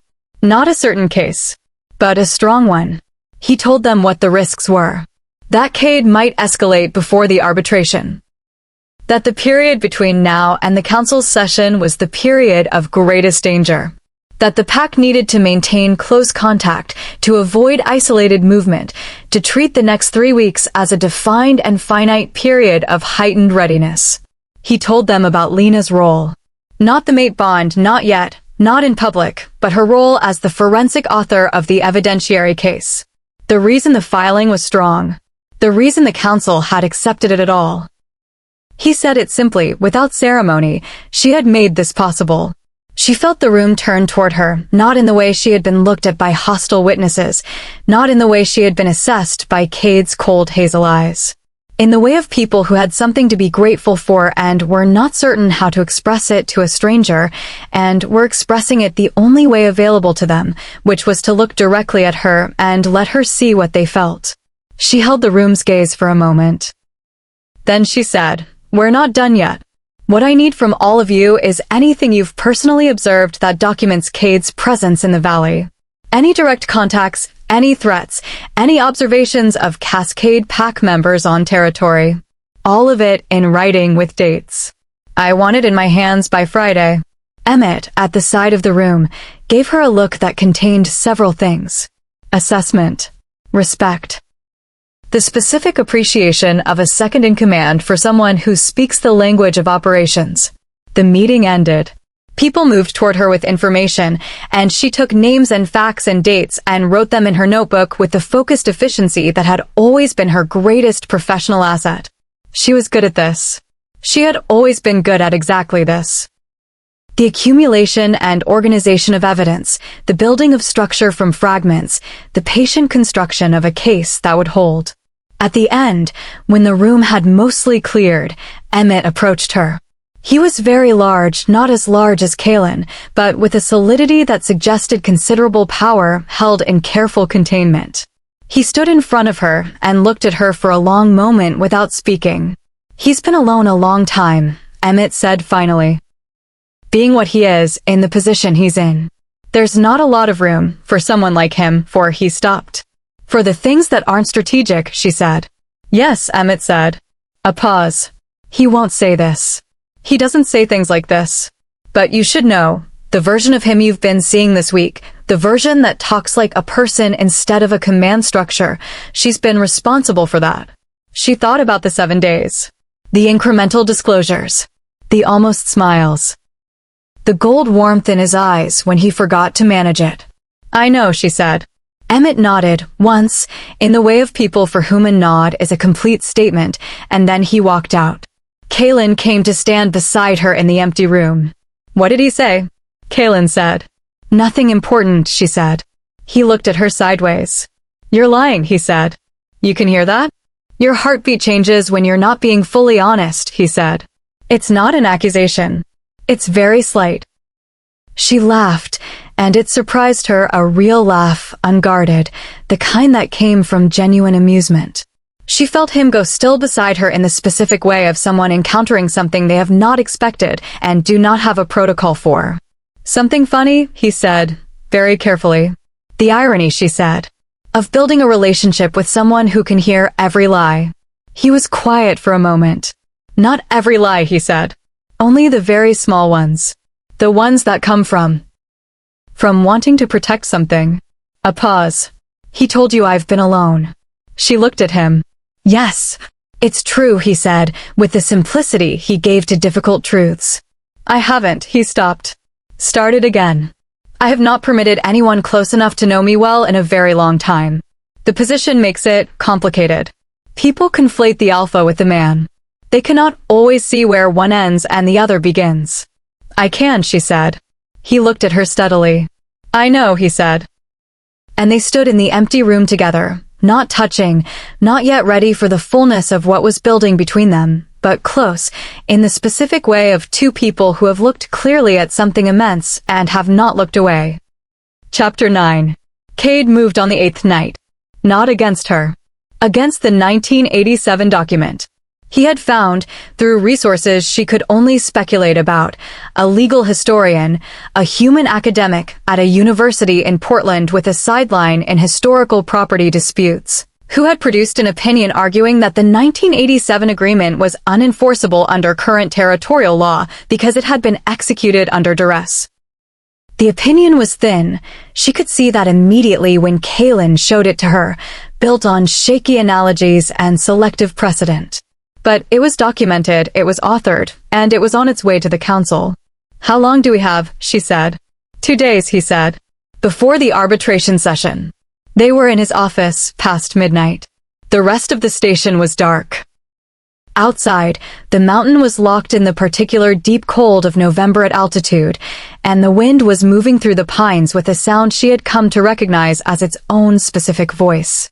The opinion is bad law, she said. Here's why. She pulled up her notes. The duress argument requires the party claiming duress to have raised the objection within a reasonable time. Cade's PAC accepted benefits under the 1987 agreement for 37 years. They used the exclusion period to build their own territorial claims north of the boundary without challenge from Kaelin's PAC. You cannot accept the benefits of an agreement and then claim retroactive duress. That's a stopple, Kaelin said. She looked up. Yes. I know the principle, he said. We need it documented. A counter-opinion. I'm not a lawyer, she said. But I know how to find one. She was already on her phone. My colleague at the FBI's legal counsel has a private practice background in property law. She's done work in indigenous territorial rights, which has significant overlap with the precedent structures of She Stopped. The question is whether she'll accept a briefing at midnight. Call her, he said. She called her. Rebecca Tren answered on the third ring with the voice of someone who had been awake, which she had. She was in San Francisco, and it was only 11 her time, and she was also, as it happened, between cases and interested in what Lena was describing. She listened for 20 minutes. She asked 4 questions. Then she said, "Send me everything. I'll have a counter-opinion ready by 6 in the morning." Lena ended the call. Kaelin was looking at her. You have colleagues who do this, he said. I have colleagues who trust my judgment, she said. I have good judgment. You have extraordinary judgment, he said, and there was nothing careful about it, no management, just a flat statement of what he observed. She assembled everything Rebecca needed and sent it. Then she and Kaelin sat on opposite sides of his desk and continued to work, going through the council's procedural requirements, identifying the documents they needed in sequence, anticipating the challenges Cade's advocate would raise, and preparing responses. They worked through the night.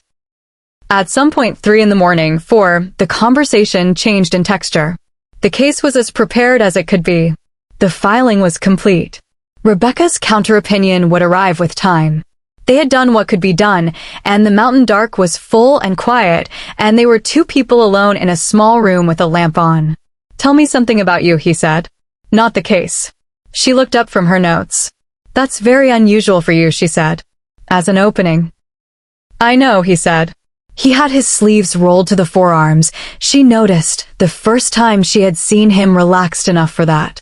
His hands on the desk were still and capable-looking, the hands of someone accustomed to work. "I am making an effort." "At what?" "At being," he paused. "At not being only an alpha. In your presence." She held his gaze for a moment. Then she said, "I grew up in Albuquerque. My mother is a botanist and my father restores old houses. I have a younger brother who is funnier than me and considerably less organized.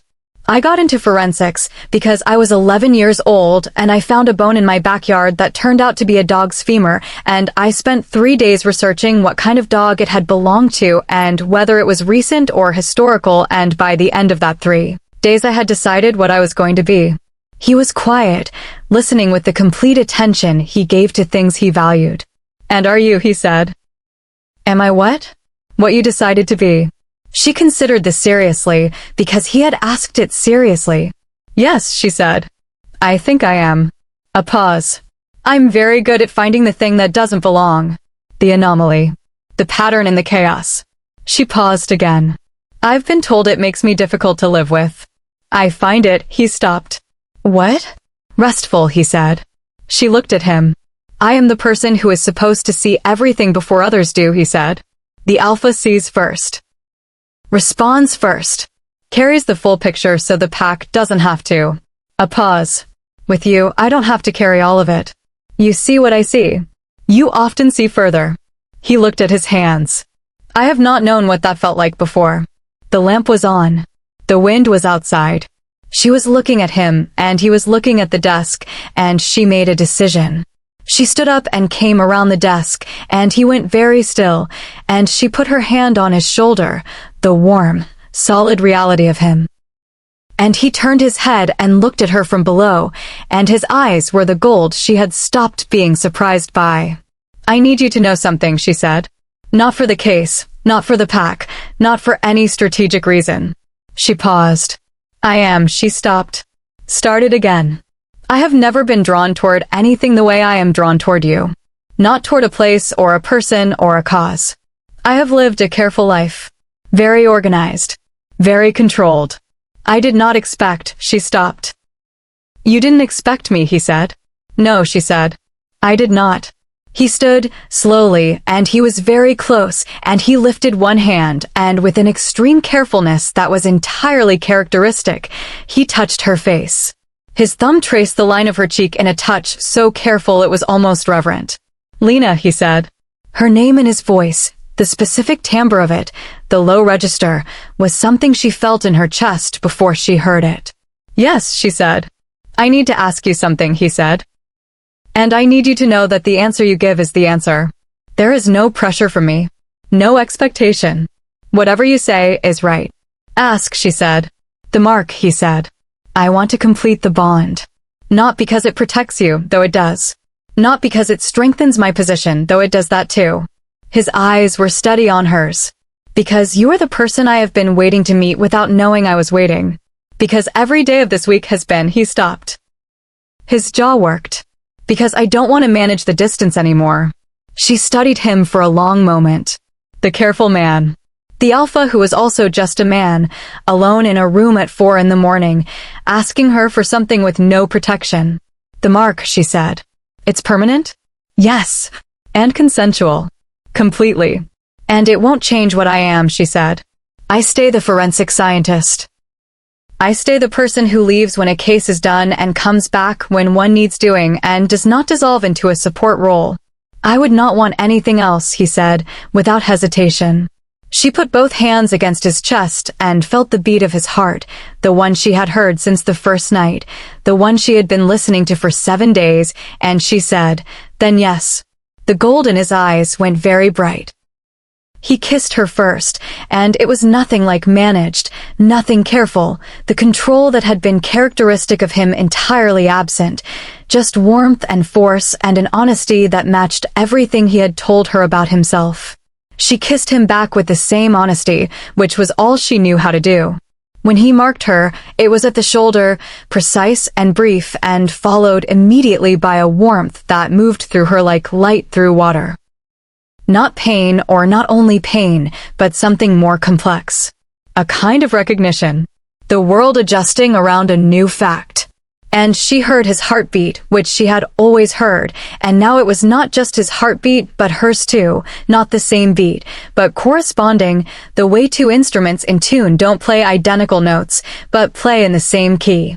She held that for a moment. "All right," she said, against his shoulder. "All right," he said. His voice was rough.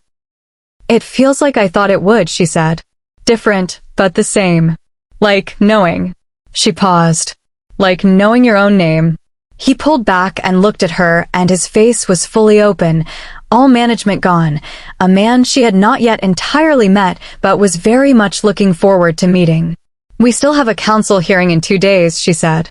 "Yes," he said. "I should probably sleep." "Yes," he said. He did not move. She laughed, that unguarded laugh again, and felt him respond to it with the same quality of arrested stillness. "We're both going to stand here not moving, aren't we?" she said. Briefly, he said, and the warmth beneath the flat voice was unmistakable now, unhidden, offered plainly. "And then I will walk you back to Mrs. Eldon's, and you will sleep, and in the morning we will go to war with documentation." "I love that sentence," she said. "I know," he said. "I heard your heart."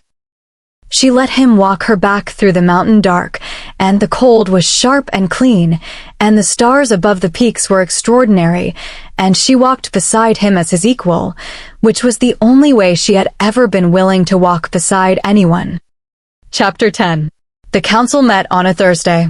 The Pack Council convened in a place that was not, technically, anywhere on any map, a long hall cut into the living rock of a mountain 30 miles north of Harrow Creek, accessible by a series of trails that left no mark on satellite imagery and were maintained by an agreement so old that no one present had been alive when it was first made.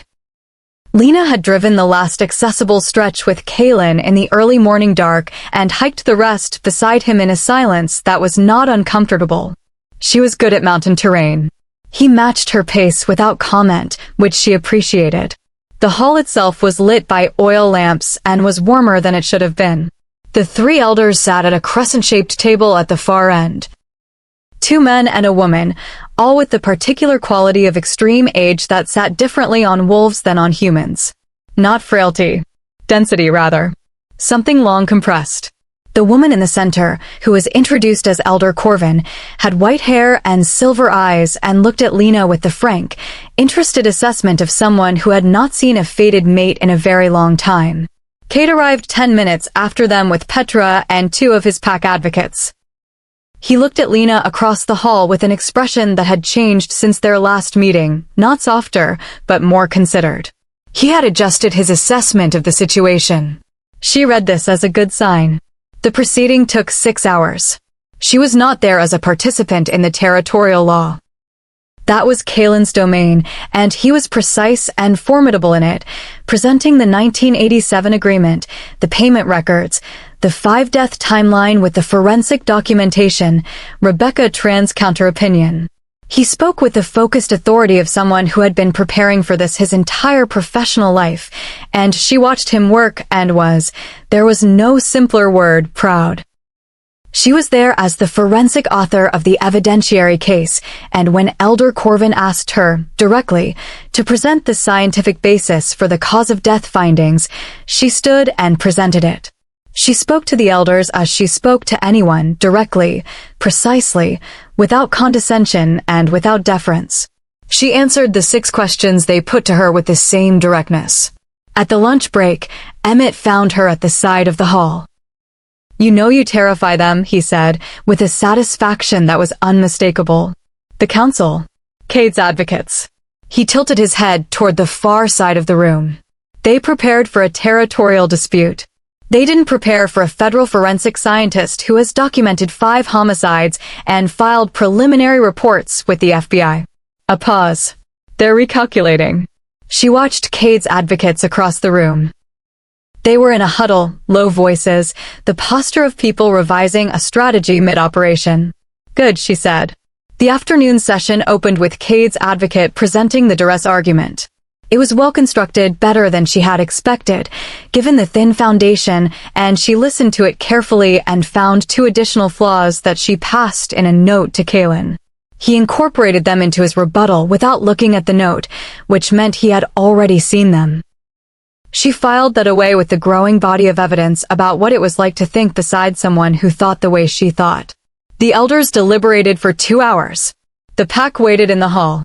Sienna Harper braided her own hair with the focused intensity of someone who needed her hands busy.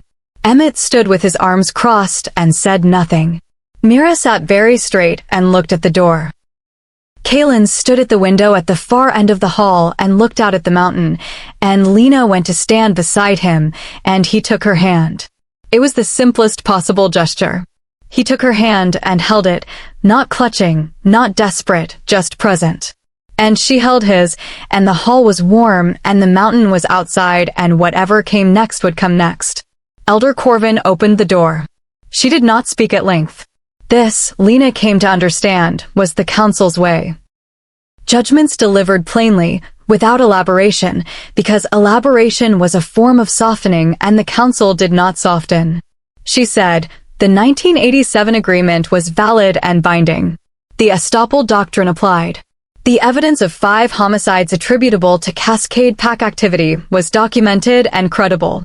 Cade Morrow's pack was sanctioned under territorial law, prohibited from making territorial claims within the Harrow Creek corridor for a period of 30 years. Cade was required to cooperate with the FBI's formal investigation, including providing Cascade Pack member records relevant to the 5 deaths. She said, Kaelin Ward's claim to the Harrow Creek corridor was affirmed. She said, with a look at Lena that was brief and very direct, the mate bond is recognized. She went back inside. The hall was quiet for a moment. Then Dex Harper made a sound that was not quite human, not quite a shout, somewhere in the vicinity of triumph, and Sienna grabbed her brother's arm and Emmett's face did the thing it did when he was moved and was not going to admit to it. And Mira quietly took out a handkerchief and applied it to her eyes with dignity. Kaelin turned to her. Lena, he said. She looked at him. He was not calm, not the controlled architectural man who had watched her from a tree line on the first night. He was something else. Open. Unguarded. The man underneath the alpha, standing in the lamplight of an old hall with a mountain outside the window. We won, she said. You built the case, he said. We built it. She paused. Together. He looked at her for a moment, and then he pulled her in, not hard, not possessive, but with a certainty that was its own kind of force. And she let herself be held, which was not something she did easily, but this was Kaelin, and she had heard his heartbeat for 8 days, and she knew exactly who was holding her. In the days that followed, the shape of things changed. Cade cooperated with the federal investigation, not enthusiastically, but specifically and completely, which was all that was required. The 5 deaths were reopened. 2 of his pack members were named as persons of interest in the death of Declan Cole. The federal machinery of investigation moved at its own pace and would continue to move long after Lena returned to her regular work. She would come back, of course. She would come back for the investigative proceedings, and she would come back for the 3 weeks in winter when the Mountain Pack held its annual gathering, and she would come back because coming back was, she had decided, simply a feature of who she was now. She would leave cases, and she would return. She drove the mountain road south on a Saturday morning, 2 weeks after she had arrived, and Kaelin stood at the edge of Harrow Creek where the road curved south and watched her go, and she saw him in her mirror, still, like the first night, but different now. The stillness of someone who knows where the thing they love is going and trusts that it is coming back. She drove for 20 minutes before she stopped at a pullout and sat for a moment, looking at the mountains. She had arrived in Harrow Creek to investigate 3 deaths. She had documented 5, had built a case that had redrawn the territorial map of a world she had not known existed, and had done something else entirely. Something she could feel at the shoulder, something she could feel in the specific altered register of the world since the night in his office. The warmth that lived now below her ordinary senses like a baseline note in a piece of music you hadn't noticed until you heard it and couldn't unfind. She picked up her phone. He answered on the first ring. "You've stopped," he said. "I have good hearing," she said. "But not that good." "You always stop at the south pullout," he said. "You've done it 3 times." She smiled at the mountains. "I'll be back in 3 weeks," she said. "The federal proceedings will need an on-site presence." "I know," he said. "And after that," she paused. "After that we figure out what comes next," he said. "Together." The word was very simple. It was the plainest word, one of the oldest words, so common it passed without notice in 100 conversations a day, carrying nothing. He said it and it carried everything. Together, she agreed. She put the car in drive and pulled back onto the road, and the mountain fell behind her and the valley opened ahead, and in the distance the highway curved toward the world she was going back to, toward the work, the cases, the documented evidence of a world that was never only what it appeared. She had always known this. She had spent her career proving it. She had simply not expected the proof to look like him. 3 weeks later, she drove back into Harrow Creek on a Tuesday evening, and the mountains held the last light of a winter sunset, and the town was as quiet as she had left it, the same pines, the same Victorian houses, the same cold air with the smell of wood smoke and altitude. He was at the edge of town where the road curved north, standing exactly as he had stood when she left, as if he had been there every day of her absence, which she was not entirely sure he hadn't been. She stopped the car, got out, stood in the cold mountain evening. He walked toward her, and she stood still and let him come, and when he reached her he didn't say anything for a moment, just looked at her with the gold in his eyes that she had stopped trying to account for and had started simply receiving, the way you receive good light. "How was the drive?" he said. "Quiet," she said. "Cold front coming in," he said. "Tomorrow." "Good," she said. "I brought proper gear this time." He almost smiled. She saw it, the fractional shift, the near expression that she had, over 8 days and 3 weeks of thinking about him, come to love the way she loved certain kinds of evidence, because it told the truth without trying to. "Mrs. Eldon has your room," he said. "She's made something." "The Elks do." "I believe so." "Then we should go," she said. He fell into step beside her, and they walked together into the town that was his and was becoming hers, and the mountains closed around them in their enormous, indifferent, permanent way, and the first flakes of the cold front began to fall. Light and experimental, testing the air. She tilted her face up to them. She was in the place that the compass needle pointed. She had been pointing at it since the first night, since the crime scene tape and the stillness of the snow and the gold flash of eyes in the dark. She had followed the needle, steadily, through every difficult question and every examined fact and every moment of the investigation that had been, she now understood, something else entirely besides an investigation. A recognition. The snow fell on the mountain town, and she walked beside the man who had heard her coming before she knew she was on her way, and somewhere above the peaks the moon was rising, and it knew, had always known, in whatever ancient and specific way that such things were known. Exactly what it had done. She was here. She was his. She was, entirely and without qualification, herself. And all 3 of those things, as it turned out, were the same thing.